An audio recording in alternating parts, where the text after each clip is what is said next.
Shkodra ka marrë një vlerësim të rëndësishëm në arenën ndërkombëtare. Në kuadër të ditës botërore të mjedisit, UNESCO ka shpallur liçenin e Shkodrës rezervë të biosferës botërore, duke e rënditur mes 14 zonave të reja të përzgjedhura këtë vit në mbar globin. Me këtë vendim, liçeni i Shkodrës bëhet pjesë e rrjetit botëror të rezervave të biosferës, një program i UNESCO-s që përfshin zonat me rëndësi të veçantë për biodiversitetin, ruajtjen e natyrës dhe zhvillimin e qëndrueshëm. Ky status përfaqëson një njohje të rëndësishme për vlerat natyrore të liçenit, i cili konsiderohet një nga ekosistemet më të pasura dhe më të rëndësishme në Ballkan.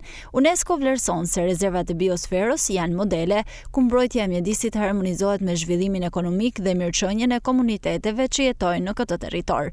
Për rajonin e Shkodrës, ky vlerësim pritet të sjellë më shumë vëmendje ndërkombëtare, të krijojë mundësi të reja për zhvillimin e turizmit të qëndrueshëm, edhe të mbështesë projekte që synojnë mbrojtjen e një prej pasurive më të çmuara natyrore të vendit.